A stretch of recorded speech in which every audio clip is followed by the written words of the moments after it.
Parliament में हमने कहा था कि कास्ट सेंसस को हम करवा के छोड़ेंगे,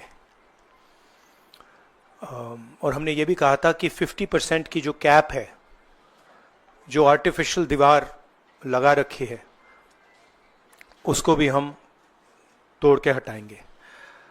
पता नहीं क्या हुआ, सडनली 11 साल बाद नरेंद्र मोदी जी कहते थे कि सिर्फ 4 जाते हैं, सडनली कास्ट सेंसस का अनाउंसमेंट किया। हम इसको सपोर्ट करते हैं, पूरी तरह सपोर्ट करते हैं, मगर हम टाइमलाइन चाहते हैं। हम जानना चाहते हैं ये कब तक होगा, और ये एक पहला कदम है। तेलंगाना एक मॉडल बना है कास्ट सेंसस के लिए, और वो ब्लूप्रिंट बन सकती है। और कास्ट सेंसस को डिजाइन करने में हमारा पूरा सरकार को ऑफर है, पूरा समर्थन है कि हम डिजाइन करेंगे, क्योंकि डिजाइन बहुत जरूरी है। क्योंकि 2 एग्जाम्पल्स हैं, एक बिहार का डिजाइन है, दूसरा तेलंगाना का डिजाइन है, उसमें जमीन आसमान का फर्क है। और मैं दोहराना चाहता हूं कि कास्ट सेंसस पहला कदम है। हमारा जो विजन है, एक बिल्कुल नया डेवलपमेंट का, विकास का पैराडाइम हम कास्ट सेंसस के माध्यम से लाना चाहते हैं। सिर्फ रिजर्वेशंस नहीं, मगर हम सेंट्रल सवाल पूछ रहे हैं कि चाहे ओबीसीज हों, दलित्स हों, आदिवासी हों, उनकी देश में कितनी भागीदारी है। कास्ट सेंसस से एक प्रकार से पता लगेगा, बट कास्ट सेंसस से आगे जाना है। हमारे इंस्टीट्यूशंस में, संस्थाओं में इनकी कहां कहां पार्टिसिपेशन है, पावर स्ट्रक्चर जो है उधर कितनी पार्टिसिपेशन है, ये नेक्स्ट स्टेप है। और हम चाहते हैं कि इस डायरेक्शन में कास्ट सेंसस जाए। हमने एक और चीज कही थी, कांग्रेस पार्टी ने रेज की थी, मैनिफेस्टो में भी था, article 15(5). Article 15(5) is reservation in private education institutions. ये कानून है, ऑलरेडी कानून है, और हम चाहते हैं एकदम इस कानून को एनडीए की सरकार, बीजेपी की सरकार इंप्लीमेंट करना शुरू करे। सेंसस को डिले किया है और अपोज किया था, हम इसको वेलकम करते हैं। ये हमारा विजन है, इन्होंने अडॉप्ट किया, बहुत अच्छा, मगर हम चाहते हैं कि हमें डेट्स बताई जाएं, किस दिन तक ये सेंसस होगा, बजट में इसका पैसा आना चाहिए, अभी बजट में पैसा नहीं है, और फिर जो डेवलपमेंटल विजन है वो हमारे सामने प्रेजेंट होना चाहिए। तो ये मैं आपसे कहना चाहता था, अंग्रेजी में बोल देता हूं। Caste census we have been fighting now for some time. Government has opposed for some reason. We don't understand what that reason is. They have suddenly decided to do it. We welcome that. We are happy that they have done the caste census. Telangana is a model state for the caste census. There are 2 caste censuses in front of us. One is Telangana, the other is Bihar. They are completely different caste censuses. The Telangana caste census, the questions have been developed by a process of consultation, not a closed process, open process, by asking the stakeholders what are the type of questions, and it's been a very detailed, very granular exercise. We would like the national census to follow some of the ideas of the Telangana census, and we are more than happy to help the government develop the national census on similar lines. We've had 2 other issues that we have discussed which are also central, which is the 50% cap on reservations. Now this is becoming an impediment. This is becoming an impediment to development, to progress of our country, and to the progress of backward castes, Dalits and Adivasis. And we want this 50% barrier to be eliminated and broken. We have stated that. We have achieved We have put enough pressure on the government to get the caste census done. We want a date by when it's done. We are going to put pressure on the government to make sure that 50% cap is destroyed. And after that, there is a third thing, which is the Article 15(5), which is reservation in private educational institutions. It is already a law. We want that law to be implemented as soon as possible. So that is broadly the structure. We see the caste census as a new paradigm of development. And we want to go beyond the caste census. We want to understand what is the participation of 90% of our population in the power structure of our country. Where are they participating effectively? And where are they not participating? And we want to give them participation and access to power. So we are absolutely convinced in the Congress Party that the caste census is a first step of a completely new development paradigm in the country, and we are going to push this paradigm through one way or the other. It doesn't matter what the BJP thinks. We have shown that we can pressure the BJP into doing the caste census. We are going to show you that we are going to pressure the BJP into doing 15(5) and also removing the 50% cap. I think every Congress member, every Congress worker, every single person who has fought for the caste census, and there are millions of people, activists from the backward communities, Dalits, Adivasis, I'm very proud of what you have done. This would not be possible without the effort, without the hard work that you have done. It has been a sustained campaign that we have run, and I'm very proud of every single person who has helped us in this campaign. Thank you.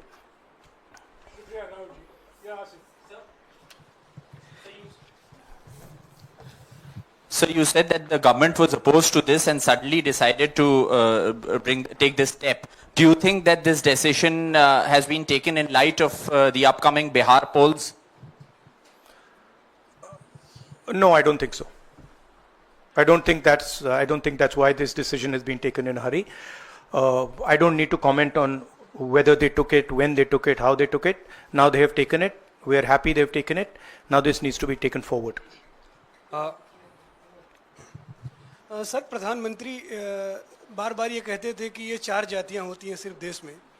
अब अचानक से फैसला हुआ, तो क्या लगता है कि आपको जो विपक्ष ने और आप लोगों ने दबाव बनाया, उस दबाव के कारण? ये सिर्फ हमने दबाव नहीं डाला, ये सिर्फ दबाव नहीं डाला है हमने, ये हमने ऑर्गेनाइज तरीके से बहुत गहराई से कैंपेन चलाया है, ग्रासरूट लेवल पे कैंपेन चलाया है, और महीनों से हम ये कैंपेन चला रहे हैं, और इस कैंपेन का असर पड़ा है, इफेक्ट आया है, और इसीलिए इन्होंने ये डिसीजन लिया है. बट कास्ट सेंसस जो मैंने आपसे बोला, ये दरवाजा खोलने का तरीका है. उसके बाद रियल विकास का काम शुरू होगा. एक बार हमें इंफॉर्मेशन मिलेगी तो फिर हम उस इंफॉर्मेशन के बेसिस पे हम एक्शन ले पाएंगे. मैं आपको 2-3 उदाहरण देता हूं. तेलंगाना के कास्ट सेंसस में से इंफॉर्मेशन किस ग्रैन्युलैरिटी की आ रही है और किस टाइप की इंफॉर्मेशन आ रही है. तेलंगाना में जो कॉर्पोरेट स्ट्रक्चर है, CEOs, management team, senior management, ownership structure, उसमें आपको एक दलित नहीं मिलेगा, एक आदिवासी नहीं मिलेगा, एक पिछड़े वर्ग का व्यक्ति नहीं मिलेगा. मैं कह रहा हूं एक नहीं मिलेगा. मैं ये नहीं कह रहा हूं कि 1% नहीं मिलेगा, है ही नहीं. 90% of India is not represented there. First. Second, gig workers, जिनके लिए हमने तेलंगाना में और अब कर्नाटक में हम कानून बना रहे हैं. अगर आप गिग वर्कर्स की लिस्ट देखें, जिसको मैं मॉडर्न स्लेवरी कहता हूं, उसमें आपको सिर्फ ओबीसी, दलित और आदिवासी मिलेंगे. तो ये 2 स्ट्रीम्स बन रही हैं. एक स्ट्रीम मजदूरी की स्ट्रीम, गरीबी की स्ट्रीम, बेरोजगारी की स्ट्रीम, जिसमें दलित, आदिवासी, पिछड़ा वर्ग है, और दूसरी स्ट्रीम जिसमें एक छोटी सी एलीट पूरे के पूरे सिस्टम को कंट्रोल कर रही है. उसके ऊपर अदानी जी, अंबानी जी बैठे हैं. तो ये कास्ट सेंसस इस चीज को बदलने का फाउंडेशन है, पहला कदम है. राहुल जी, आप लगातार दबाव बना रहे थे, लेकिन पिछले 11 सालों से प्रधानमंत्री मोदी इस पर नहीं मान रहे थे. अभी पहलगाम का इतना बड़ा हादसा हुआ, क्या आपको लगता है कि इस वक्त में जो टाइमिंग है प्रधानमंत्री की कास्ट सेंसस को मानना, वो पहलगाम से देखिए, ध्यान भटकाने की कोशिश है? आप जर्नलिस्ट हो, ये आप लोगों का काम है, आपका काम स्पेक्यूलेशन है, मेरा काम स्पेक्यूलेशन नहीं है, मैं फैक्ट्स पे काम करता हूं। तो आप स्पेक्यूलेट कीजिए, मैं इस पे स्पेक्यूलेट नहीं करूंगा, मेरे को स्पेक्यूलेट करने की जरूरत ही नहीं है। उन्होंने क्यों लिया क्यों नहीं लिया उसमें मुझे कोई इंटरेस्ट नहीं है। लिया, और ये बड़ा स्टेप है। मैं सिर्फ ये समझना चाहता हूं कि ये सेंसस कब होगा और ये किस प्रकार से सेंसस होगा, कौन से सवाल इसमें होंगे, क्योंकि आप कह सकते हो कि हमने सेंसस कर दिया और फिर रेलेवेंट सवाल आपने नहीं पूछे तो फिर उसका कोई मतलब ही नहीं है। तो तेलंगाना में हमने बहुत गहराई से पब्लिक में जाकर कंसल्टेशन करके, लाखों लोगों से कंसल्टेशन करके हमने डिजाइन किया है। तो we want a people's census, we don't not want a bureaucrat census. Sir आप पहले ही कहते थे कि एक्सरे है, ये तो एक्सरे के लिए सरकार राजी हो गई है। किस तरीके से एक्सरे हो? आप बार बार तेलंगाना मॉडल की बात कर रहे हैं, तो क्या तेलंगाना मॉडल अडॉप्ट होना चाहिए? किस तरीके से होना नहीं, चाहिए? देखिए, तेलंगाना मॉडल में 2-3 प्रिंसिपल्स हैं। पहला प्रिंसिपल है कि बंद कमरे में 5-10 ब्यूरोक्रेट्स ने उसको नहीं डिजाइन किया, ठीक है? क्योंकि फ्रैंकली बोलूं तो जिन कम्युनिटीज की हम मदद करने की कोशिश कर रहे हैं उनकी होल्ड ब्यूरोक्रेसी में है ही नहीं। तो हम चाहते हैं मैस सेंसस, ओपन टेक्नोलॉजी का सेंसस, जहां हम स्टेक होल्डर से पूछें आपको एक्चुअली डिजाइन में आपकी क्या राय है, आप डिजाइन के बारे में क्या सोचते हो। ये तेलंगाना का first principle. Second principle Telangana में कि we have set up a expert group who is now going to study all the data and is going to present to the government of Telangana a vision based on caste census. So that is the second step. And third step, as you are already aware, Telangana has demolished that wall of 50%, right? And also the 15(5), article 15(5) जो मैंने mention किया है।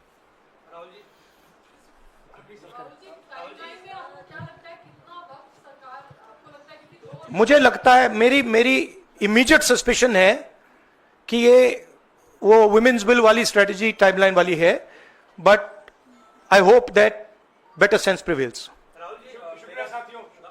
अच्छा, no, I want to से one other thing which is frankly बहुत जरूरी है, और आज ये शायद कास्ट सेंसस से भी ज्यादा जरूरी है। मैं आज कानपुर गया और वहाँ पे जो टेररिज्म के विक्टिम थे उनसे मैंने बात की, परिवार से मैंने बात की। कोल्ड ब्लडेड तरीके से उनके बेटे को मारा गया है, बिना मर्सी के।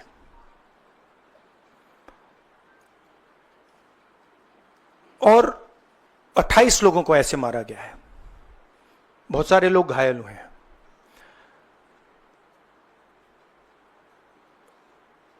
मैं इस पे कमेंट नहीं करना चाहता हूं ये कैसे हुआ।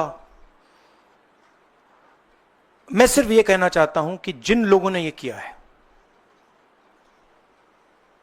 जो भी हैं, कहां भी हैं, they have to pay for this. And they have to pay for it properly, not in some half-hearted way, ऐसे आलतू फालतू तरीके से नहीं। they have to pay for it properly, कि इनको याद रहे कि हिंदुस्तान के साथ ये नहीं किया जा सकता है। हमने क्लियरली ऑपोजिशन की और सरकार की मीटिंग में क्लियर हमने लाइन दी है, यूनानिमस लाइन, कि जो हुआ है एक्सेप्टेबल नहीं है। और पूरा का पूरा ऑपोजिशन 100% सपोर्ट सरकार को देगा और दे रहा है। नरेंद्र मोदी को एक्शन लेना है, एकदम एक्शन लेना है, और पूरा का पूरा विपक्ष उनके साथ खड़ा है। जिन लोगों ने यह किया है, दे हैव टू पे द प्राइस फॉर दिस। जो परिवार है, उन्होंने आप लोगों को मेरे थ्रू एक मैसेज दिया है। एक्चुअली प्रधानमंत्री जी को उन्होंने मुझे कहा कि आप प्रधानमंत्री जी को यह बताइए, तो मैं 28 जो हमारे शहीद हैं उनके साइड से प्रधानमंत्री को आपके माध्यम से मैसेज दे रहा हूं। प्रधानमंत्री जी, उन्होंने कहा है कि हमारे जो बच्चे हैं वो शहीद हुए हैं, हम चाहते हैं कि आप उनको शहीद का दर्जा दीजिए, रिस्पेक्ट दीजिए। ये मैं कहना चाहता था। आप सबका बहुत बहुत धन्यवाद। Thank you. शुक्रिया राहुल जी, शुक्रिया शुक्रिया शुक्रिया शुक्रिया Rahul ji. We are saying, I am saying that 28 people have been killed in cold blood. Okay? It is pretty clear who is responsible for this. The people who are responsible for this must pay a price. The Prime Minister has to take action. Right? And the action has to be clear and it has to be strong. Without any confusion. The Prime Minister must not dilly-dally, must not waste time, must make it very clear that India is not going to tolerate this type of nonsense. So he needs to act. That's what I'm saying. He can act in whatever time frame he thinks necessary, but he has to act soon. Are you saying that the action Shukriya. should be beyond the 30? I think you heard what I said. Yeah, शुक्रिया I शुक्रिया said, शुक्रिया। I think you heard what I said. I said, let me speak. I'm not advocating anything. I'm being very clear. The people who've done this need to pay a price. Okay? And the Prime Minister has to act on it now, firmly. He should not dilly-dally. He should not be in a confused state. Thank you. Thank you.